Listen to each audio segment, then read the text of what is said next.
Teams aren't smartening up defense wise. Offenses are smartening up. It's not a matter of effectiveness. It's a matter of, do I want to get my quarterback hurt? Yards per carry. These teams have led the league in their prime and will do it as long as they want to put their quarterback in jeopardy. Yeah, well, we believe in the outside zone scheme. We're going to do a lot of things, but we're going to major in running the outside zone, which is what I did in Houston, it's what I did in Washington, it's what I did in Cleveland. Something I do believe in very strongly. And the main thing we're going to get these alignment when they get in here is we just want to get them to run. They're going to run a lot more than they ever have before. We're going to try to challenge the defense sideline to sideline, not just between the tackles. And it's a challenge to get guys to run, but yet still be as physical as anybody. So there's an element there that it's not just lateral, but it's getting downhill too. It takes time to develop. There's nowhere I've been where you just get in right away and guys just get it. You usually ask them to do stuff that they haven't done consistently throughout their career. But when you get the commitment from guys to do it, you rep it all the time, and guys usually come around. Can you talk about the importance of a tight end in your offense? Yeah, I think tight end's always important just because it's hard to have a threat of many runs if a tight end's not out there.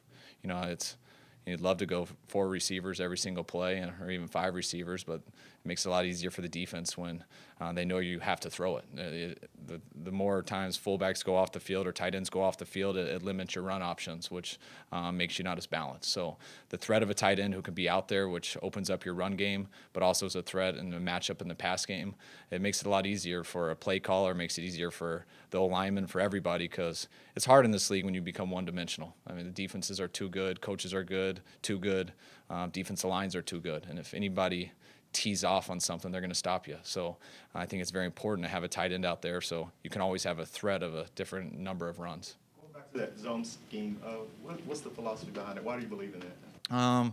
Well, it's first of all, it's worked for a long time. So it's I think it makes sense to me just thinking about it and watching it. But when you have years and years of tape to watch it, it confirms it. And also, I believe that I think it's similar to what Dan Quinn's preached on defense. That I'm not trying to. We're not, as coaches, we're not trying to make ourselves smarter than we really are. This is just football. We need something sound that we believe in, that puts the defense in a bind, and we need to be very good at it. And whenever you have something you believe in that's schematically sound, you drill that over and over and over and over again until you get very good at it. If zone happens to be what I believe in. If I believed in a gap scheme and running power and all that stuff, which I think is very good, if you'd have to commit to it to do to it. I mean, to be good at it. And that's really my philosophy in everything, that you don't want to just dabble in a bunch of stuff. We want to be very good at something, and if you're very good in something, then you have a chance to do it week in and week out throughout 16 games. And that's kind of my philosophy, and starting with the zone, and it's committing to something. It's being better at it than anyone they go against.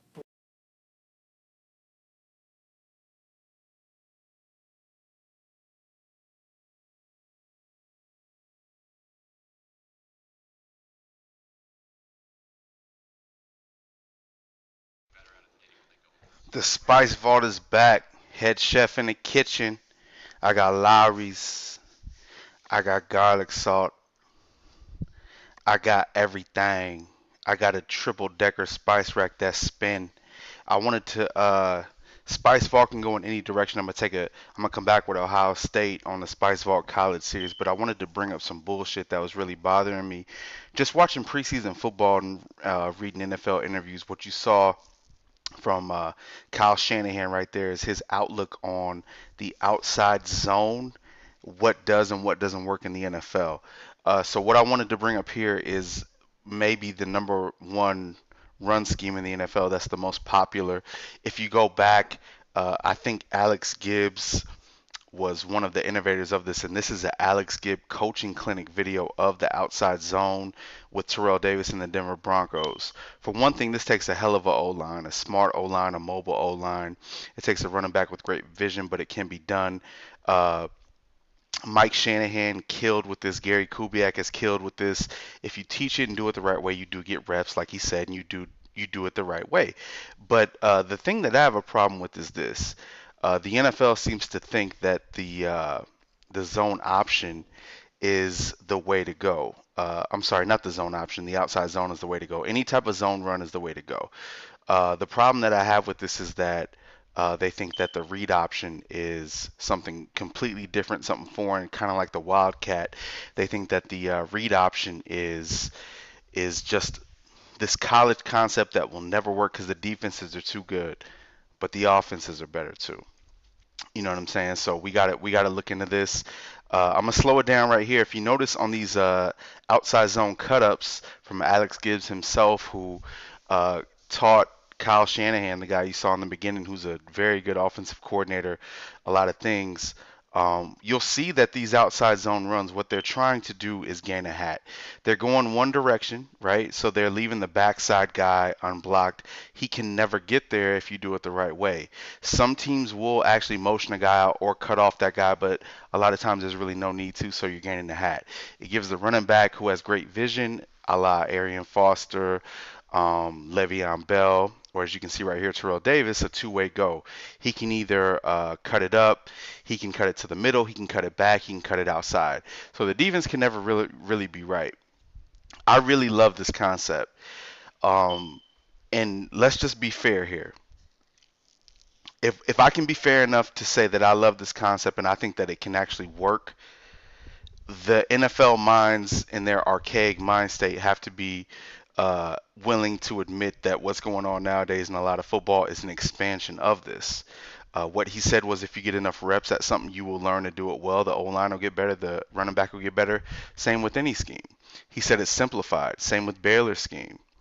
He said he teaches his guys proper technique to run this the right way. It sets up different plays. So does you name any team that we've gone over, Baylor, Georgia Tech, anybody. It's the same thing.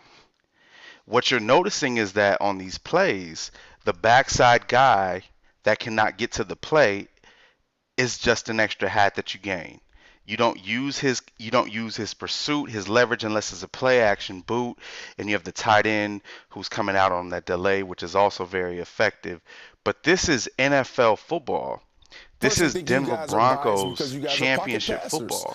This has been around for a long time in the NFL. Please explain to me why the NFL minds, as smart as they are, still feel this way after a while. Instead of arguing, let's look at a few plays from last week's games and see what happened. And of course, this debate is because of this. If you see the Giants, the linebacker has the quarterback, but he chases the car down inside, makes a big mistake, and of course, Russell Wilson fools everybody and gets 7 or 8 yards. Now, Ryan Tannehill is going against one of the worst rush defenses in football. That's why they moved Clay Matthews to middle linebacker against you guys, the Chicago Bears, maybe to stop Matt Forte. But how about this? Here's the #1 defense in football.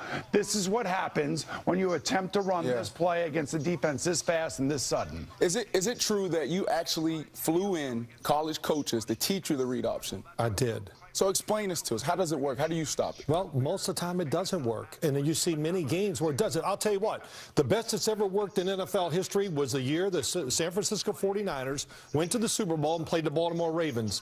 Okay, how many times did Colin Kaepernick keep the football in that Super Bowl? I can't tell you. Zero. Why? Right. Because that's how easy and the concept was to stop. If you see those plays there, either the defensive end takes the quarterback and the linebacker fills, or he crashes and the linebacker scrapes. It's pretty simple. Well, that's good. Well, I actually like the read option. I believe it puts your best players, the opposing team's best players in space. It slows up your pass rush. And also the biggest benefit, I believe, is, the week of preparation.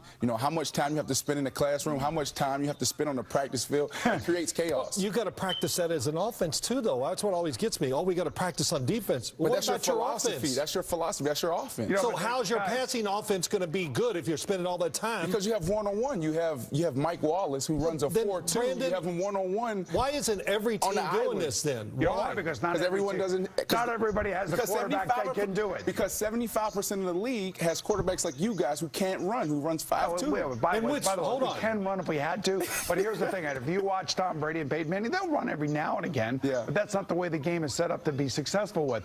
The thing about it is that Colin Kaepernick does not want to do that. Cam Newton does not want to do that. I don't think Russell Wilson really wants to do that. He wants to be in the pocket. He wants to be Drew Brees. He wants to be throwing the ball down the field. The other thing and I'm going to say this with you standing right here.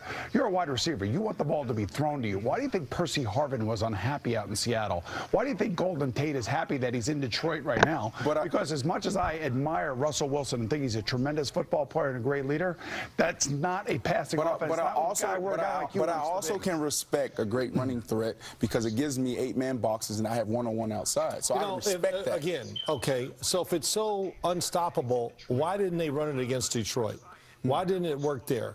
Why so many times late last year with the Seattle Seahawks? They didn't take advantage of their play action. Oh, I mean, they had so you're thinking their coaches didn't think of that play action, and they didn't have one-on-one. They were in too deep the whole dang game because I watched it very closely. Let me ask you guys a question. What? Go ahead. You guys know I played quarterback? I do. Do you know what offense I ran? You ran the Veer offense. Single wing. Single wing. Do you remember the single wing? Same Yes, I do. Yeah, of course we do. I ran the option in college. Hey, but here's the deal. I'm faster than you, and you know it.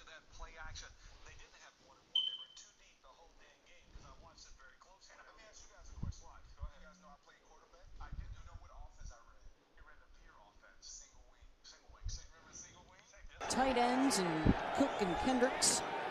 So I never thought I would say this, but Brandon Marshall is on his shit.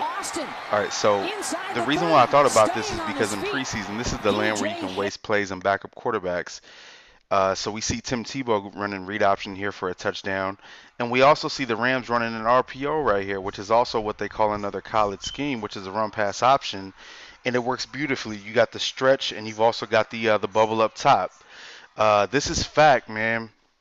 And I think what the NFL minds are missing is that this is the same shit that the NFL has been running for years. It is an expansion of it. It is a continuation of the play. You're trying to gain a hat. You're reading that backside guy. Instead of giving it and not blocking him, you will let him flow without blocking him, and you will keep it. This is where I agree with them, is that you do not want the quarterbacks in the NFL to get hit. That has nothing to do with the effectiveness of it. I watched this play run. These first 4 plays that you will see, or 3 plays in preseason, they either went for a touchdown. 2 of them went for a touchdown, and one of them went right here for a big gain. The effectiveness is not the issue. It is an effective play. It is an expansion of the #1 most popular run scheme in the NFL. You see Tyrod Taylor, he ran the read option there and had to get out of bounds when untouched. The Bears run it here, and Sonoris Perry goes pretty much untouched unless someone tied his shoelaces up for him, reaching out to lend a helping hand.